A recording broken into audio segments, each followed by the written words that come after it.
Au nom du Père et du Fils et du Saint-Esprit, un seul Dieu. Amen. Euh, une- un deuxième épisode de la méditation dans les vertus. Et on a parlé de la première vertu qui est l'humilité. Aujourd'hui, je voudrais vous parler de la simplicité. Mais aussi, on va la trouver dans l'Évangile et comment l'appliquer dans notre vie quotidienne. Commençons par 2 Corinthiens 11, mais qui dit, mais je crains que comme le serpent séduisait Ève par sa ruse, vos pensées aussi ne se détournent de la simplicité qui est en Christ. Donc, Saint apôtre Paul nous dit que la simplicité est en Christ. Et comme on a dit la première fois, chaque vertu, on la voit dans le Christ et on l'apprend de lui. Parce que la vertu n'a aucune valeur que parce qu'elle fait partie des qualités de Dieu. Et parce que nous sommes créés à l'image et à l'exemple de Dieu, nous devons ressembler, être similaires au Seigneur, comme Saint Paul qui a dit, soyez mes imitateurs comme je le suis moi-même du Christ. Le voyage de notre salut devant, selon les pères, c'est le retour au Seigneur, à notre image principale. Le chemin de notre salut, c'est que nous nous approchons à chaque fois de l'image du Christ qu'il a mise en moi et que moi j'ai corrompu par mes péchés. C'est pourquoi, tout d'abord, la simplicité est en Christ. Le serpent qui se corrompt nos idées de la simplicité qui est en Christ, parce que le Christ est simple, et si nous étudions sa vie, nous le verrons simple en toutes choses, dans ses choix. Il a choisi une mangeoire pour y naître, une fille simple, humble, qui s'appelle la Vierge Marie, pour en être née. Il a choisi un homme vieux, un vierge qui s'appelle Saint Joseph, pour être responsable. Il a choisi un village très pauvre, éloigné, qui s'appelle Nazareth, pour y grandir. Il a choisi un autre village qui est Bethléem, qui était la plus petite parmi les contrées de Juda. Il a choisi une vie très pauvre, qui est simple, de vivre comme un charpentier. Il a fait des choix très simples. On voit des personnes qui ne sont pas simples dans leurs choix, qui désirent les choses les plus grandes, les plus chères, les plus importants, et qui manquent de simplicité. Il y a des personnes qui se réjouissent des moindres choses. Et n'importe quelle chose fait sa réjouissance parce qu'il est simple dans ses choix. Le Christ même, il était simple dans ses paroles. Il parlait par des paraboles parce qu'il était simple. On ne trouve pas de difficulté à comprendre les paroles du Christ, car même les gens simples, il leur parlait, ils étaient devant lui, qui étaient assis devant lui, c'était des personnes qui l'écoutaient simplement, qui écoutaient le fils prodigue, qui écoutaient l'histoire du levain de la femme qui a pris le levain, qui a mis dans 3 vases. Le Christ, il ne disait pas des paroles difficiles ou grandes. La simplicité qui est en Christ, on la voit dans ses traitements envers les autres. Il n'était pas hautain, il ne se glorifiait pas, il ne mettait pas des grandes distances. Il prenait les enfants dans ses bras, il les touchait avec simplicité, il traitait les femmes comme les hommes avec respect et simplicité, il traitait les pauvres comme les riches, il écoutait la voix d'un aveugle qui criait et faisait halte pour regarder ce dont il a besoin. Il était simple dans ses traitements, parce qu'il y a des personnes dans leur traitement qui sont méfiants, qui sont compliqués, complexes, qui pensent 100 fois comment je dois traiter telle ou telle personne, je dis quoi ou je dis pas quoi. Parce que le Christ était simple dans ses choix, dans ses paroles, dans ses traitements, et il était même simple dans son regard envers les autres. Parce que si nous voyons le Seigneur qui vient dans le monde pour choisir des personnes, pour en faire des apôtres de la nouvelle alliance. Et si nous étions avec le Christ pour choisir avec lui, nous aurions suggéré des personnes comme des philosophes en Grèce qui pourraient être très utiles, des génies qui sont savants. Si on peut les utiliser, ils seraient de bons apôtres. D'autres personnes suggéraient, on prendrait des rois et on en ferait des apôtres, comme ça des personnes qui ont des pouvoirs, qui ont des études. Et d'autres personnes diraient qu'on prendrait peut-être la catégorie des médecins, des ingénieurs et des gens qui sont très instruits pour répandre la foi. D'autres pourraient suggérer, on prend les riches parce que les riches sont plus riches. Mais on serait surpris de trouver que le Christ, il a choisi les plus simples, des pécheurs avec des publicains, mais parce qu'il était simple. Parce que ces apôtres simples, lui-même qu'il a choisi, on dit, selon la parole de l'Évangile, ils ont séduit le monde habité. C'est eux qui ont changé le monde. Le Seigneur était simple dans sa vie en manière générale. Il dormait dans une barque sur un petit bois. Mais Seigneur, il était simple. Il dormait dans une barque. Il trouvait aucun endroit pour mettre sa tête. Si on va dans un endroit pour faire une retraite spirituelle, on penserait comment est-ce que je vais dormir bien dans cette chambre, est-ce que le lit serait bien, mais le Seigneur ne pensait jamais à cela parce qu'il était simple. N'importe quelle nourriture était bonne, n'importe quelle circonstance, n'importe quel endroit. Le serment historique, le serment de la montagne, c'était avec des gens simples qui étaient assis sur de la pelouse. Quand il a fait le grand miracle de la multiplication des pains aussi, c'était devant des gens simples. Même quand il prêchait aussi depuis une barque de Saint-Pierre, pour apprendre aux gens le chemin du royaume. Le Seigneur Christ était simple en toutes choses. C'est la première chose sur laquelle on doit se concentrer pour acquérir cette vertu. On doit regarder cette vertu en Christ et plus on est rassasié de cette vision, de cette méditation. Quand on médite dans les qualités du Seigneur, c'est l'entrée principale d'acquérir toutes les vertus. Chaque fois qu'on parle d'une vertu, il faudrait regarder comment elle apparaît en Christ. Et même bien avant l'incarnation, Dieu est simple dans son caractère. Dieu n'est pas complexe, n'est pas composé dans il n'est pas complexe dans son être.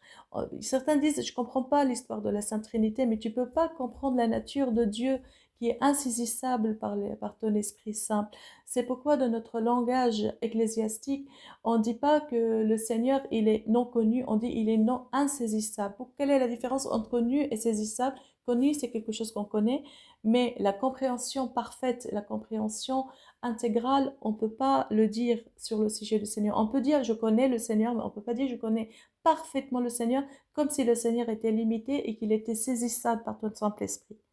C'est pourquoi Saint Paul dit même lui-même, car je connais en partie dans Corinthiens. Nous connaissons le Seigneur, nous connaissons simplement. On ne peut pas connaître intégralement Dieu. C'est parce que la perfection et parce que le Seigneur, il est illimité et par conséquent, il est insaisissable. Mais il s'est connu et il s'est révélé aux gens. Et du coup, le Seigneur est un être simple, ce n'est pas un être complexe à l'intérieur de lui-même. C'est pourquoi lorsque nous décrivons la Sainte Trinité, nous disons Dieu, sa parole et son esprit. C'est une expression très simple qui exprime la Sainte Trinité. Sainte Trinité, Dieu, son logos et son esprit. Et lorsque le Seigneur parlait de la Sainte Trinité dans l'Évangile, il ne disait pas comme des conférences ou comme des équations ou des comparaisons. Il parlait simplement du Père, il parlait du Saint-Esprit et de la relation qui les liait sans aucune pensée scientifique dans ce sujet pour ne pas compliquer l'affaire pour les gens. Et les gens ont compris qu'il y a un Père au ciel qui est insaisissable, qui est invisible, il y a aussi le Saint-Esprit qui est la grâce de la Nouvelle Alliance, mais il n'entrait pas dans des interrogations intellectuelles. Et quand un apôtre a pensé un petit peu, dit « Fais-nous voir le Père et montre-nous », le Seigneur lui a répondu « Je suis tout ce temps avec toi et tu ne sais pas ». Il a répondu « Je suis avec vous jusqu'à maintenant, tu ne m'as pas reconnu ». Et même les pharisiens, ils ont essayé de faire tomber dans leur piège le Christ. Alors il leur a dit, si il faut donner l'impôt à César ou pas, alors le Seigneur, bien sûr c'était pour que le Seigneur pour que les gens le détestent parce qu'il encouragerait le gouvernement romain. Alors le Seigneur, il a dit, donnez-moi une pièce. Et il y avait l'image de César. Il lui a dit, bah, alors ça appartient à César. Donnez à César ce qui est à César. C'est avec cette simplicité, infini. Il traitait les gens et avec sa simplicité, il y avait de la sagesse. La simplicité n'a jamais été contre la sagesse parce que le Seigneur Christ lui-même, il nous a appris un enseignement très important. Il nous a dit, je vous envoie comme des agneaux parmi les loups. Soyez sages comme les serpents et simples comme des colombes. Dans Matthieu 10. Et Saint Paul, il a dit d'une autre manière quand il a dit dans Romains 16, pour vous, votre obéissance est connue de tous. Je me réjouis donc à votre sujet et je désire que vous soyez sages en ce qui concerne le bien et purs en ce qui concerne le mal. Et donc, la sagesse et la simplicité ne se contredisent pas. La simplicité et la sagesse sont dans la même personne. Le Seigneur, il est la sagesse, il a toute la sagesse, il a toute la simplicité. Et tous les saints qui étaient proches du Seigneur, il était très sage et très simple. Mais la simplicité se contredit avec la sagesse mondaine, qui est la philosophie, l'orgueil, le savoir qui enfle. C'est pourquoi Saint Jacques dit dans son épître 3, c'est une sagesse terrestre, charnelle, diabolique. Il a différencié de la sagesse qui vient d'en haut, qui est pure, pacifique, modérée, conciliante, pleine de miséricorde et de bons fruits, qui est exempte de duplicité et d'hypocrisie. Et c'est une sagesse simple. Entrons dans la simplicité de notre vie quotidienne. Si nous commençons toujours par la vertu en Jésus-Christ, regardons comment on pourrait l'appliquer dans notre vie. L'Évangile nous a parlé de la simplicité, il est lié à différentes choses. Par exemple, il nous a parlé, la Sainte Bible nous a parlé de la simplicité du Père, l'Évangile nous a parlé de la simplicité de l'œil, et et dans l'acte, c'est écrit, ils étaient chaque jour ensemble aussi assidus dans la prière, ils rompaient le pain dans leur maison et prenaient leur nourriture avec joie et simplicité du cœur. Et donc la simplicité du cœur, ça veut dire un corps simple. Et le cœur dans la Sainte Bible, c'est le siège de la pensée et des sentiments. C'est-à-dire que la pensée, ça entre toujours dans le sujet des sentiments et du cœur. Et dans Colossiens 3, Saint Paul dit, serviteurs, obéissez en toutes choses à vos maîtres selon la chair et non pas seulement sous leurs yeux pour plaire aux hommes, mais avec la simplicité de cœur dans la crainte du Seigneur. C'est aussi le même dans Éphésiens, il répète la même chose, obéissez à vos maîtres selon la chair avec crainte et tremblement dans la simplicité de votre cœur comme à Christ. Cela veut dire parce qu'il y a un serviteur qui voit si son serviteur le regarde, il va faire ce qui est requis parce que son maître le surveille. Et il y a un autre serviteur qui va faire tout, même si personne ne le regarde parce que son corps est simple. Il le fait ça, il le fait directement, il fait ce qui est bien, comme s'il était devant le Christ parce qu'il est simple. L'autre, il est un petit peu sournois parce qu'il fera ce qui est bien seulement parce que les autres le regardent. Ainsi, on voit que la simplicité du cœur, c'est quelque chose comme une enfance spirituelle. C'est la simplicité du cœur est en accord avec l'enseignement de Jésus-Christ qui dit si vous ne revenez pas, vous devenez comme des enfants, vous n'entrerez pas au royaume des cieux. On a dit que la fidélité et l'humilité sont nécessaires pour entrer au ciel. La simplicité aussi est nécessaire pour entrer au ciel parce que c'est le titre principal de l'enfance dont nous a parlé le Seigneur qui nous a dit de devenir comme des enfants pour entrer au royaume des cieux, parce que la simplicité du cœur est un titre distinctif, très distinctif de l'enfance. Et donc, dans la simplicité de l'enfant, il y a 4 choses qui le distinguent. Le simple ne se fâche jamais, le simple ne pense pas beaucoup, le simple ne se soucie de rien, et le simple ne demande pas grand-chose. Alors, répétons ça. Le simple, d'abord, il ne se fâche pas rapidement. On voit quelques personnes qui se fâchent pour les moindres choses. C'est une personne qui n'est pas simple. Une autre personne simple, si tu lui dis est-ce que tu t'es fâché, il dit non, mais ça ne me fâche pas, je ne suis pas fâché. Même si cette chose aurait pu l'attrister, il laisse passer les choses comme un enfant. Comme quelques minutes, il va oublier. Alors, un des signes de la simplicité, c'est qu'une personne ne se fâche pas et même s'il fâche, il ne laisse pas beaucoup de temps passer. Un autre trait de la simplicité, c'est de ne pas penser exagérément parce que la simplicité, ça nous donne de laisser congé à notre pensée, de ne pas se soucier du demain parce que la simplicité, c'est de vraiment compter sur le Seigneur pour demain.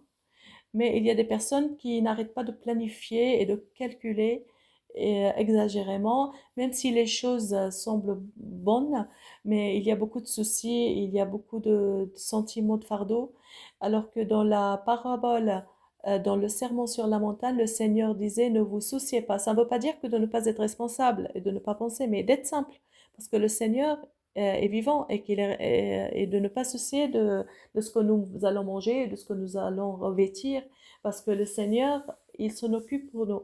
Le simple ne pense pas à cela. Et c'est ça, c'est lié beaucoup à la foi. Parce que celui qui a la foi, il a la simplicité, parce que plus la foi augmente, plus le fait de compter sur le Seigneur compte, et plus la simplicité augmente. Mais celui qui manque de foi, son esprit n'arrête pas de penser, de calculer et de compliquer les choses et d'imaginer des situations qui n'existent pas réellement parce qu'il n'est pas simple. Le simple si, troisièmement, on a dit qu'il ne pense, qu'il n'a pas de soucis. Le simple regarde les coins lumineux des choses. Ça veut dire qu'il est optimiste. Dans notre langage spirituel, c'est la personne qui a de l'espérance. Il est toujours heureux. Il ne pense pas d'une manière pessimiste au pire des choses. La même personne, il y a la même situation. Il y a une personne qui dit tout va pour le bien de ceux qui aiment le Seigneur, et d'autres personnes qui disent mais c'est une catastrophe. C'est pas, ça donne une différente manière de voir les choses. Si on a la simplicité, on voit toutes choses, on voit le bien, on va voir le bien dans toutes choses. Mais si on n'a pas la simplicité de la foi, nous allons voir que les trois quarts des choses qui nous entourent ne vont pas au bien. Mais finalement, le Seigneur, il transforme le mal en bien. Il est auteur des biens et tout ce qui nous entoure, c'est pour notre bien. Mais on a besoin d'un œil simple. Le simple si ne se fâche pas rapidement, il ne pose pas beaucoup et il ne se soucie de rien. Et aussi, il ne demande pas grand-chose. Cela veut dire que le simple, il est facile à satisfaire. N'importe quelle chose le satisfait. Il a de simples demandes. N'importe quel plat, n'importe quelle place, n'importe quel endroit, il serait heureux. N'importe quel cadeau, il sera heureux. N'importe quelle parole, il acceptera avec simplicité. Mais celui qui manque de simplicité, il a beaucoup de demandes, beaucoup d'attentes et il a des ambitions très, très hautes et difficiles. Il est difficile à satisfaire et par conséquent, il est toujours soucieux, il est toujours compliqué parce qu'il manque de simplicité. Et il y a aussi la simplicité qui est dans la foi. Parce que la foi simple, ce n'est pas la même chose que la foi cognitive. Il y a des personnes qui pensent que la foi vient à cause des lectures, mais ce n'est pas vrai parce que parfois on pourrait lire beaucoup et manquer de foi et faiblir en foi. Par exemple, la servante qui était dans la maison de Naaman le Syriaque, c'était une servante qui a été capturée captive du pays de Juda. Elle est allée travailler comme servante chez la femme de Naaman le Syriaque, qui était le chef de l'armée de Moab à ce temps-là. C'était vraiment un poste très important, c'était un homme très respecté, c'était une maison riche, c'était une petite fille, mais qui avait une foi de simplicité. Cette petite fille a dit à sa maîtresse, si notre maître était dans notre maison, le prophète Élisée l'aurait guéri de sa lèpre. Et la lèpre, il n'y avait aucun traitement pour cette maladie. Et cette femme, elle parle avec audace, avec simplicité comme un enfant. Mais toi, petite fille, est-ce que tu as jamais vu Élisée? C'est sûr, elle l'avait jamais vu parce qu'Élisée était toujours à la montagne de Samarie. Est-ce que, petite fille, tu as vu quelqu'un qui a guéri de sa lèpre? En fait, le Seigneur avait dit qu'il y avait beaucoup de lépreux dans le pays de Juda, mais personne n'a été guéri que Naaman le Syriaque. Cette fille n'a jamais vu un lépreux être guéri par la main d'Élisée. Mais c'est la simplicité de la foi de cette fille qui l'a poussée à parler à sa maîtresse. Et la maîtresse qui était convaincue de sa parole a parlé à Naaman et lui a rapporté sa parole, qui lui-même l'a cru.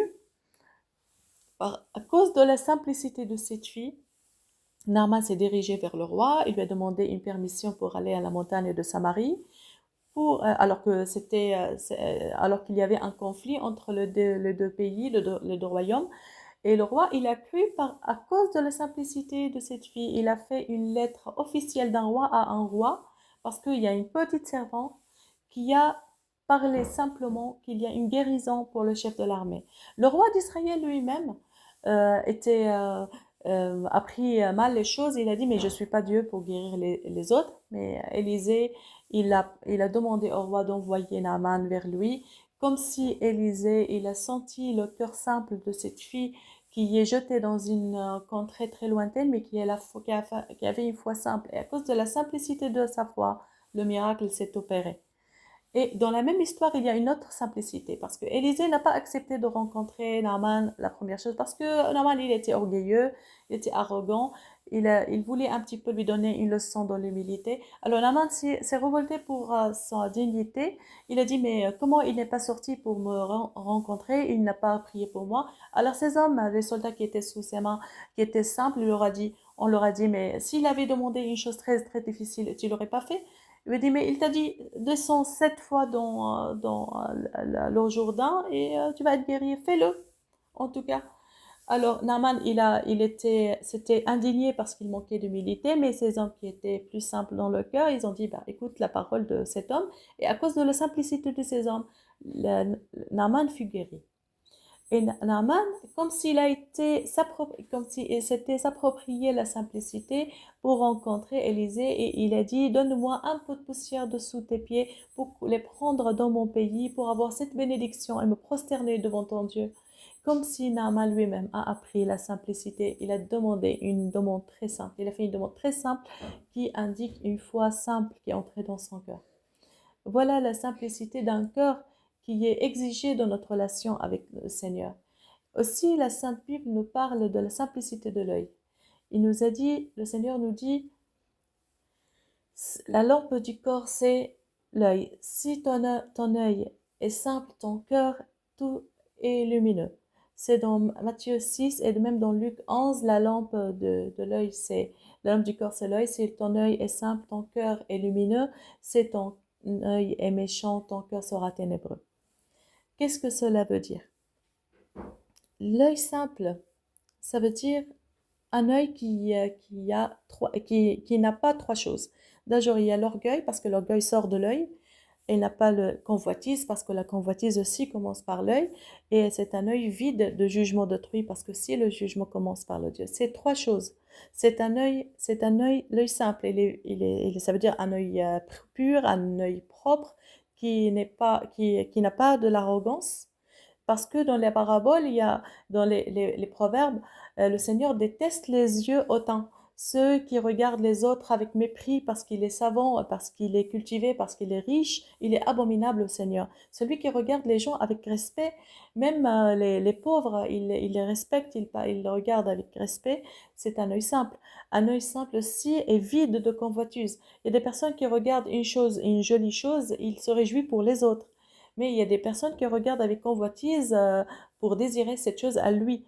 Et comme a dit la Sainte Bible dans la loi, ne désire pas la femme de ton prochain, ne désire pas son ail, sa propriété, son champ, etc. Cette convoitise de propriété, de nourriture, de corps, de chair, tout ça commence par l'œil. Et donc, un œil simple est un œil rassasié, qui est simple, qui est propre de la convoitise. C'est un œil aussi qui est vide de jugement. Quand on a capturé la femme qui a été prise dans l'adultère, elle était entourée d'hommes qui avaient des yeux pleins de ténèbres, pleins de jugement. Le Seigneur, qui avait un œil simple, et il a regardé avec pitié, et il a pensé qu'il était pauvre, que c'est les circonstances qui l'ont poussé au mal, mais il n'a pas dit qu'il était innocente, mais il l'a défendu, et il lui a dit, personne n'a t'a jugé et moi je te juge pas, va et ne pêche plus. Et voilà que l'œil simple aussi fait que le corps soit lumineux, alors que l'œil mauvais fait que le corps soit ténébreux. Quand quelqu'un a l'œil simple, son corps est simple, son corps ne se meut pas par les désirs, mais une autre personne, son corps devient ténébreux à cause de son œil n'est pas simple.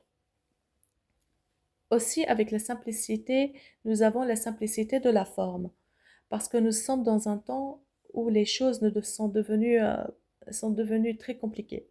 Les gens, même dans leur manière de s'habiller, même le maquillage exagéré, l'ornement extérieur et les fêtes bruyantes, toutes ces exagérations sont contre la simplicité. Parce que la Bible, dans Éphésiens 10, dans 6, Éphésiens, que votre ornement ne soit pas euh, en fait dans les habits, en fait l'exagération dans les vêtements, dans la parure, c'est vraiment quelque chose qui n'est pas bien. Quand il y a des personnes qui dans leur joie, ils deviennent très en fait, il y a des personnes qui pensent que pour être joyeux, il faut vraiment avoir telle ou telle chose, alors que il y a beaucoup des joies sont devenues des chagrins à cause du manque de simplicité. Alors que en fait, la simplicité fait que la joie perdure. La simplicité aussi de l'expression. Il y a des personnes qui aiment beaucoup parler avec des hautes phrases, avec de grandes phrases qui se vendent de leur philosophie et de leurs informations. Tout cela, c'est un manque de simplicité. C'est pourquoi Saint Jean Climac dit, quand tu pries, n'utilise pas des paroles, de grandes phrases, sois simple dans tes prières, parce que là, le balbutiement des enfants dans les oreilles de leur père est plus beau que les sermons des orateurs. Si quelqu'un dit deux paroles de son cœur devant le Seigneur, c'est plus beau qu'une personne qui fait des sermons à Dieu. Parce que le pharisien, quand il a prié, ça n'a pas plu au Seigneur, alors que le publicain qui a dit deux paroles de son cœur, ça a plu au Seigneur. Et donc, la simplicité même dans l'expression. Ne pas compliquer les choses. Quand on parle au Seigneur, ne compliquons pas, disons des paroles simples pour réjouir le Seigneur, pour réjouir les gens. À notre Dieu revient la gloire et les magnificences maintenant et toujours et dans les siècles des siècles. Amen.